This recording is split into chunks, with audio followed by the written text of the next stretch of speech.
Then the goddess, grey-eyed Athena, answered him, and said, O father, our father Cronides, throned in the highest, if indeed this thing is now well-pleasing to the blessed gods, that wise Odysseus should return to his own home, let us then speed Hermes the messenger, the slayer of Argos, to the island of Ogygia. There with all speed let him declare to the lady of the braided tresses our unerring counsel, and even the return of the patient Odysseus, that so he may come to his home.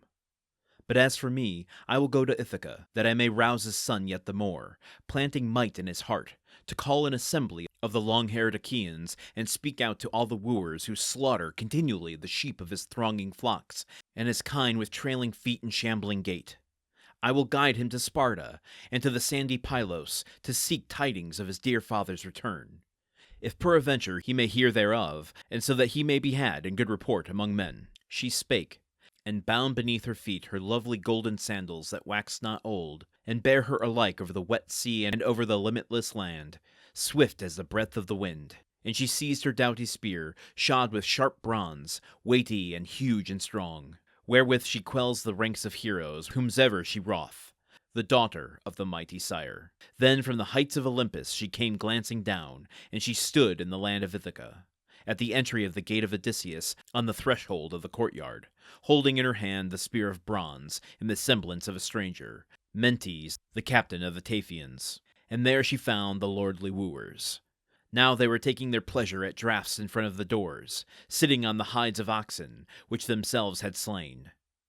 And of the henchmen and the ready squires, some were mixing for them wine and water in bowls, and some again were washing the tables with porous sponges, and were setting them forth, and others were carving flesh in plenty. Welcome back, everyone, to the third episode of Odyssey, and this is a good example of one that I don't think passages like this are going to take up too much time to explain and allow me to go into some further details about the characters, places, and other tidbits about Homer and Greek mythology.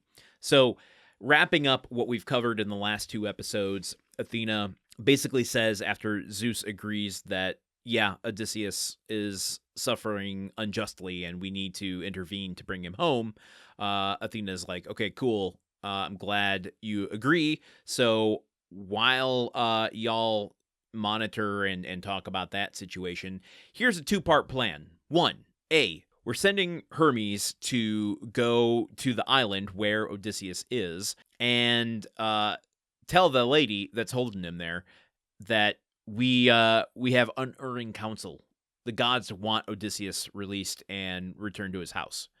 While that's happening, me, Athena, I'm gonna go to Ithaca and I'm gonna like rouse his son a little bit. I'm gonna get this untested kid to get a little bravery, a little courage, get him thinking about adventure, and get him to a place where he can defend his home in his father's absence. Because what's happening here, as Athena says, and then as we see, when she kind of matrixes her way into the real world, she's like, yeah, in Odysseus's absence, there's a bunch of, she calls them wooers.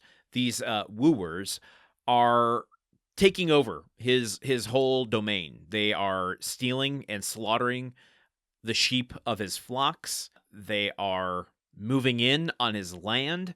When she arrives there, she sees it's even worse than she thought, because they are killing now oxen. They're carving the flesh in order to eat and dine, taking all of his wine. And if we try to imagine the like Disney-fied version of this, you like walk into a tavern and you see all the pirates from the Pirates of the Caribbean cavorting and having all sorts of shenanigans all over the place. This is a little bit, more R-rated than the Disney's Pirates of the Caribbean, but you know what I mean? Like, you walk in and there's people hanging from the chandeliers and breaking vases and glasses all over the place, and, pinching wenches' behinds as they're skirting across the floor. Like, that's kind of what I'm picturing here. Athena arriving and just seeing like, oh my god, yeah, there's a lot of stuff happening around here. And she appears right before a character named Mentes, the captain of the Taphians, and we don't know who he is yet, who the Taphians are, but the text is being distinctive between Mentes and the wooers, so I'm assuming he's not part of them. This might be the person that Athena is communing with in order for divine intervention. And this is the kind of supplemental research that I'm doing today, just for some context. The question as to why can't Zeus just snap his fingers and bring Odysseus home? Why can't Athena just go and slaughter the nymph that is holding Odysseus prisoner on her island? Well, it's not as kind of cleanly cut magical as that. The gods oversee, they authorize certain things to happen, they can warn, they can influence, but they don't intervene directly. It's really a way of governing, not dictating. So Athena could, in theory, snap her fingers, or Zeus can snap his fingers and make all of this happen, but that's not what the gods prefer. Each of the gods have their own philosophical viewpoints as well, and Athena particularly is the goddess of wisdom, strategy, heroic intelligence, and she values these things. She is, an autonomous character, not just a omnipotent force.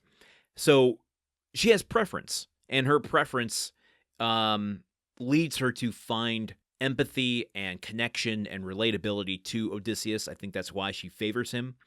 And when you hear terms like the gods favor, or a specific god favors a specific person or action, that's typically what that means. So between all of that, of just the gods governing men and the land, it doesn't make sense, and it's just not narratively interesting to just have a character snap their fingers and have it happen, that she is influencing rather than intervening upon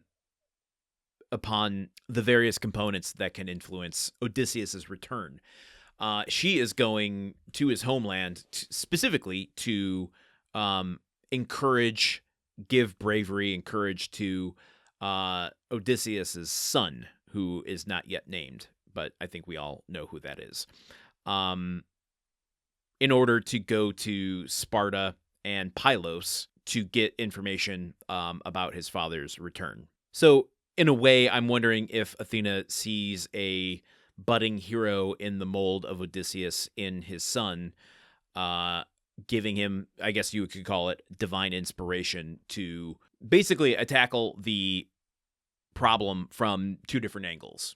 You got Hermes going to just make the declaration of the gods as it has been decided upon in this council, and then her going to give divine inspiration to Odysseus' son to, I guess, raise the awareness that Odysseus is missing, that all of this stuff is happening to his home, and thereby increasing the chances and resources that are going to be put into Odysseus' return.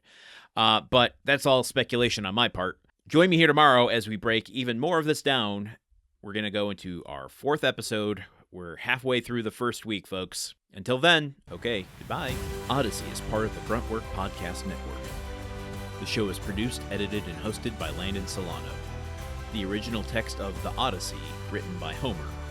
Theme song by Neuroflow. You can support this show and other shows like it by going to patreon.com/gruntworkpod.